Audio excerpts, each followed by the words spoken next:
వీళ్ళు అక్కడికి వచ్చి ఈరోజు రైతులు చూడడానికి పోయినావు, లేకపోతే వల్లభనేని వంశీ కష్టాల్లో ఉండడని ఇంకొక మాట అడుగుతున్నాను. నాకు అర్థం కాల, ఏమైంది జగన్కి? ఏంది మగోళ్ళ అందం గురించి మగోళ్ళు చెప్పేది ఏంది? ఇక్కడెక్కడో తేడా కనిపిస్తుంది. నువ్వు చూడు, ఆయన కొడాలి నాని ఎంత అందంగా ఉన్నాడు, వల్లభనేని వంశీ ఇంకా అందంగా ఉన్నాడు. వాళ్ళ అందాలు ఎప్పుడు చూస్తున్నావని నువ్వు. ఇంకొక ఆయన దేవినేని అవినాష్ ఇంక చంద్రబాబు కంటే అందంగా ఉన్నాడు. ఇప్పుడు మనం ఎవరైనా మగోళ్ళు ఆడోళ్ళు అందాలు చూస్తారు, ఆడోళ్ళు మగోళ్ళు అందాలు చూస్తారు.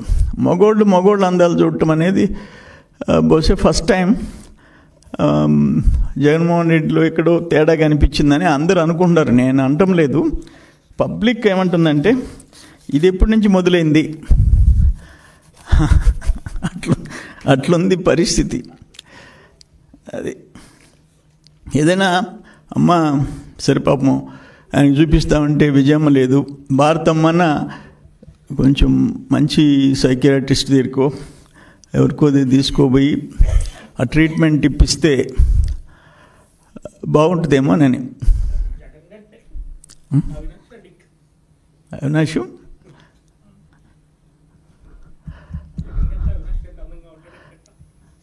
అది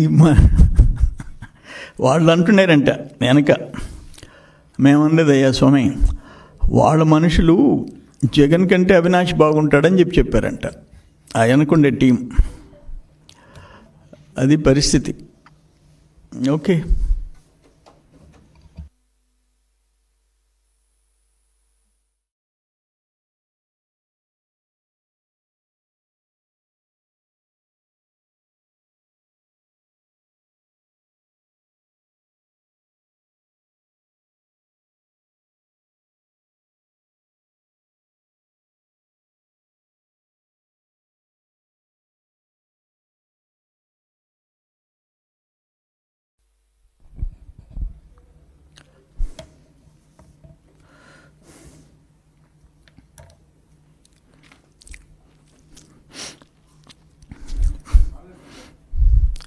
అందరికి నమస్కారం. జగన్మోహన్ రెడ్డి మిర్చి రైతులు కష్టాల్లో ఉన్న మిర్చి రైతుల్ని పరామర్శించేదానికి పోయినాడా, ఆయన డ్రామాలు వేసేదానికి పోయినాడా? నాకు అర్థం కావటంలే. ఒక పార్టీ అధ్యక్షుడు, ఒక మాజీ ముఖ్యమంత్రి నిజంగా రైతులను పరామర్శించేదానికి ఆ స్లోగన్స్ ఏంటి, సీఎం జగన్ ఏంటి, డ్యాన్సులు ఏంది, అది ఫైనల్గా ఏంటి? అక్కడ ఎవరు అప్పిరెడ్డి మనుషులంట 14 బస్తాలు మిరపకాయలు బస్తాలు ఎత్తుకెళ్ళిపోయారు. మిరపకాయలు దొంగల్ని తీసుకొని జగన్మోహన్ రెడ్డి మిర్చి మార్కెట్ యార్డ్కి పోతావు, నవ్విపోతారు. అసలు ఏం మాట్లాడుతున్నారు? అక్కడ ఒక అమ్మాయి యాడ్ అవ్వటం, ఆమె అమ్మ ఒడి రాలేదని చెప్పి, అది మీ టీం ఉంది, మీ ఢిల్లీ పబ్లిక్ స్కూల్లో చదువుతుందంట, గురిజాడలో 3 అంతస్తుల బిల్డింగ్ అంట. ఆమె యాడ్ అవ్వటం, ఇదంతా మీ team pay time batch training ఇవ్వటం. నవ్విపోతారని కూడా లేని పరిస్థితి. నేను ఒక మాట అంటున్నాను, మీ టైంలో జగన్మోహన్ రెడ్డి టైంలో ఆ మిర్చి రైతుల్ని ఆ నల్ల తామర తెగులు నలిపేసింది. అప్పుడు పోయినావా నువ్వు ముఖ్యమంత్రిగా? నీ మంత్రులు వెళ్ళారా? రైతుల్ని పరామర్శించారా అట్లీస్ట్? నేను స్ట్రైట్గా ఒక క్వశ్చన్ అడుగుతుండా. వ్యవసాయ శాఖని నువ్వు మోతేసేసావు. ఒకటి డ్రిప్ ఇరిగేషన్, రాయలసీమకి అత్యవసరమైన డ్రిప్ ఇరిగేషన్ నువ్వు మూసేసావు. బిందు తుంపర్ల సేద్యం మా టైంలో 2017-18 ఫైనాన్షియల్ ఇయర్లో 2300 కోట్లు డ్రిప్ ఇరిగేషన్లో పెట్టి దేశంలో నంబర్ 1, కంట్రీలో నంబర్ 1. అదే సంవత్సరం 2017-18 యాంత్రీకరణలో 650 కోట్లు ఖర్చు. ఆఖరణ సూక్ష్మ పోషక పదార్థాలు 50% రైతు సబ్సిడీ, 50% గవర్నమెంట్, స్టేట్ గవర్నమెంట్. 17 నుంచి ముఖ్యమంత్రి గారు ఆనాడు చంద్రబాబు నాయుడు గారు ఒక నిర్ణయం తీసుకున్నారు. ఆ ఈల్డ్ పెరగాలంటే సూక్ష్మ పోషక పదార్థాలు కొనలేని, ఆ 50% కూడా కొనలేని రైతులు ఉంటారు. 100% ఫ్రీ అన్నాడు. ట్రాక్టర్లు 4-5 రైతులు ట్రాక్టర్లు వేసుకురావటం, జింకు, జిప్సం, బోరాన్ ఫ్రీగా మూటలు వేసుకొని పోవటం. దాన్ని మూసేసావు, యాంత్రీకరణ క్లోజ్ చేసావు. కనీసం ఒక టార్పాలిన్ పట్ట, ఒక స్ప్రేయర్ ఇవ్వని పరిస్థితి నీ గవర్నమెంట్లో. నువ్వు రైతుల గురించి మాట్లాడటం. నేను ఒకటి స్ట్రైట్గా ఒకటి అడుగుతున్నాను. నీ టైంలో దేశంలో రైతుల ఆత్మహత్యల్లో 3rd ప్లేస్ ఆంధ్రప్రదేశ్, ఫస్ట్ ఏది మహారాష్ట్ర, కర్ణాటక. జనాభా వాటిలో సగం లేదు. నంబర్ 1 కౌలు రైతులు 2nd ప్లేస్, తమిళనాడు తర్వాత. తమిళనాడులో సగం లేదు. జనాభా ప్రాతిపదికన నంబర్ 1. అంతెందుకు, దేశంలో సగటు రైతు అప్పు 74,500.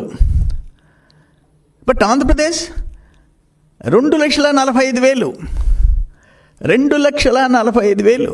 వీటన్నిటికి కారణం ఎవరు? మీరు ప్యాడీ కొనుగోలు చేస్తే 6 నెలలకి డబ్బులు ఇచ్చినారు.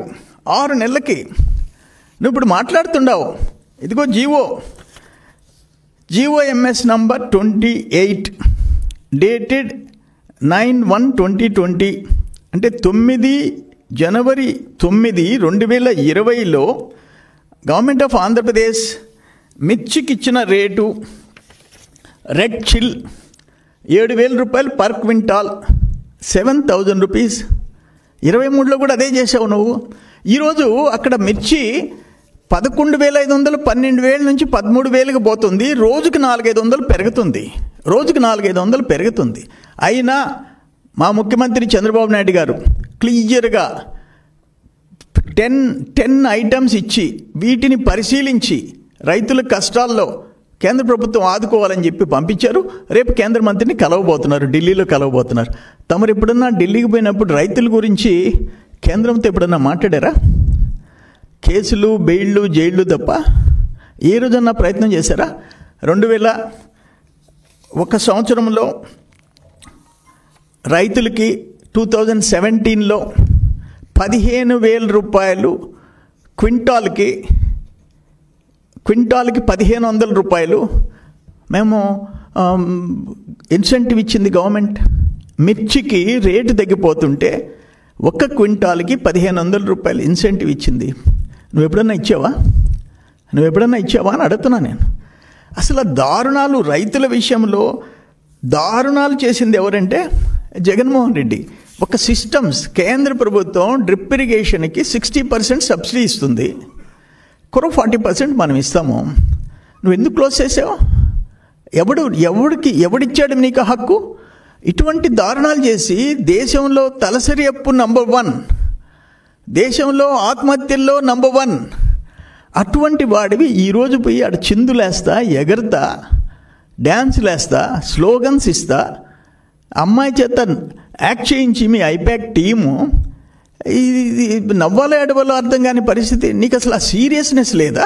రైతులు కష్టాల్లో ఉండే వాళ్ళకి ఆ సీరియస్నెస్ లేదా? నువ్వు రౌడీలని తీసుకుపోతావా? 14 బస్తాలు మిరపకాయల బస్తాలు లేపేస్తారా? నీ వెనకొచ్చిన దొంగలు 14 బస్తాలు ఎత్తుకుపోయినారంట. లేళ్ల అప్పిరెడ్డి మనుషులంట. ఇది అసలు ఆశ్చర్యంగా ఉంది. ఇది అంటే ఇప్పుడు వస్తావు, 2 రోజులు షో చేస్తావు, రేపు మళ్ళీ బెంగళూరు ప్యాలెస్కి పోతావు. ఇంతకుమించి ఏమన్నా ఉందా? నాకు అర్థం కాల. ఇది దురదృష్టకరం. అంటే నువ్వు ఏదో ఇప్పుడు ఒక్కటి అడుగుతాను, 11 సీట్లు నీకు ఇచ్చిన తర్వాత 11 సీట్లు ఇప్పటికి కూడా జ్ఞానోదయం రాదా నీకు? ఎందుకు ప్రజలు ముఖం మీద కొట్టారు? ఎన్ని